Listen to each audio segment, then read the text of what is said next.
srácok, már hoztam nektek egy igazi nehéz fegyvert, ami igazából csak az eredetinek a súlyára mondható el, az Airsoft-éra már kevésbé, de mindjárt ki is derül, hogy miért, lássuk.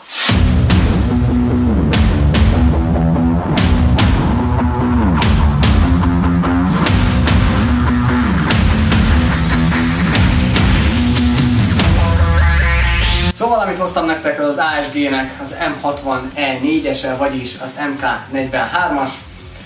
Az éles géppuska ebből kb. 10 kg és 7,62-es kaliberű lőszert lő. Az amerikai katonák egyébként mind a mai napig használják, egészen 1957 óta. Egy alakulatban 2, illetve 3 fő szükséges ennek a kezeléséhez, egy, aki viszi magát a fegyvert, illetve kellenek külön, akik a muníciót, illetve a külső csövet viszik hozzá. Egyébként ezt többnyire letámasztva a bipod segítségével használják.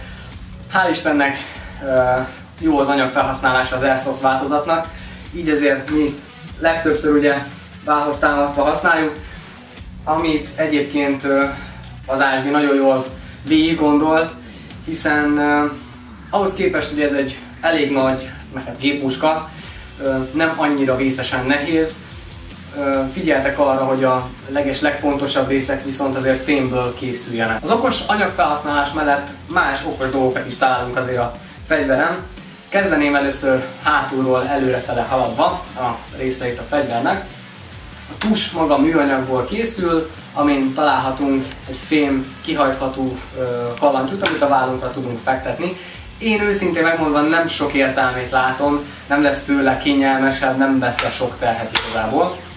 A tokfedelet ezzel a kis karral tudjuk felnyitni, ami után rengeteg hely kerül a szemünk elé, ahova még egy elég nagy méretű aksi simán belefér. A fegyver gyorsrugó cserés, ezt a kis pöcköt kell felhajtani, és a spring guide már ki is ugrik.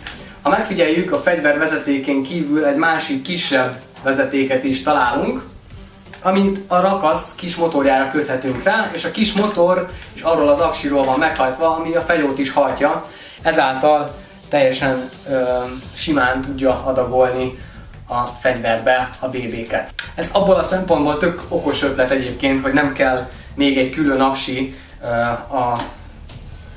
a BB-nek az adagolásához. Viszont ha belegondolunk abba, hogy ebben egy igen kis picike kis motor található, nem biztos, hogy olyan jót tesz neki például egy nagyobb, mondjuk egy 11-1-es feszültségű aksi, hogyha ugye azzal hajtjuk meg magát a fegyverünket. Én ezért inkább egy 7-4-est használnék maximum. A rakaszt egyébként ezzel a kis gomb megnyomásával tudjuk leválasztani, a kivezető csövet pedig a fegyverről le kell csavarni, de ez igazából csak tárolás szempontjából célszerű leszedni, tehát magát a rakaszt. A BB-t úgy is egyébként bele lehet önteni, hogy a fegyveren rajta hagyjuk és csak simán beleöntjük a fegyverbe, vagyis hát pontosabban a rakaszba. Menjünk is tovább. A tűzváltókarunk az egyébként kétkezes, tehát jobb, illetve bal oldalon is megtalálható. Viszont csak safe, illetve fire módok közül választhatunk, a fegyveren nincsen semi mód. A fegyver elsütése során egyébként hallhatunk egy kicsi kis klikkenő hangot, mivel a fegyver mikrokapcsolóval van ellátva. A felhúzókkal csak imitáció, nem is tudjuk hátrahúzni, ám ezt tárolási szempontból le is tudjuk csavarni. A hop-upot pedig imbuszkult segítségével elég gyorsan és könnyedén állíthatjuk pont itt a marking előtt. A hordfogantyú fémből készül, ezért nyugodtan lehet akár így is cipelni. Én megbízom ebben a fogantyúban.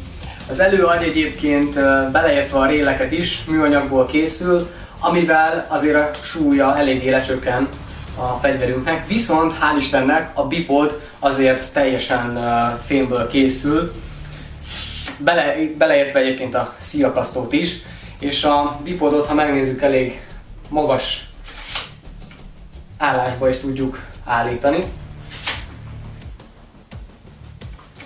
Szóval könnyedén le tudjuk támasztani akár a falhoz, ablakhoz, és úgy tudunk vele tüzelni. A külső cső és az előső irányzék szintén fémből készült, a hátsó pedig műanyagból. A hátsót azt tudjuk vertikálisan állítani, az elülsőt pedig horizontálisan tudjuk állítani. Szóval a külsőre a fegyver szerintem eléggé rendben van, most pedig akkor látjuk, hogy mit is ad a shooting test. Lássuk, mit tud ez a szörny. Először megnézzük egyes lövés, bár ugye az nincs rajta, úgyhogy csak okosan fogok bánni a elsütővel, és akkor utána megnézzük egy full autót is.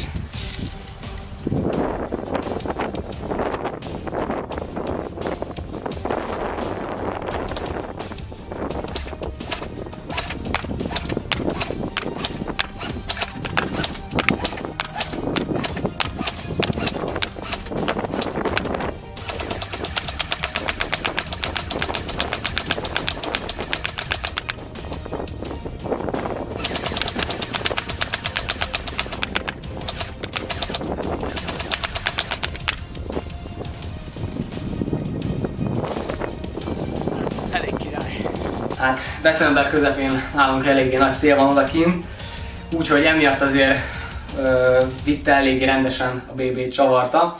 De azért én úgy gondolom, hogy elég jó eredményeket kaptunk. 30 méterről a mellalak lazán lőhető, a tenyéralak is ugye egész jól lőhető volt, mert ugye a kis célzókörünk az nekünk kb. Egy tenyéralak egyébként. Azért azt is elég szépen vitte. Ha tetszik nektek ez a fegyver és szeretnétek egyet venni, akkor azt meg tudjátok tenni a Combat Zone-ban. Ha pedig tetszett a videó, akkor nyomjatok rá nyugodtan a like gombra, a feliratkozás gombra, és akkor találkozunk a következő videóban. Addig is legyetek jók! Ciao.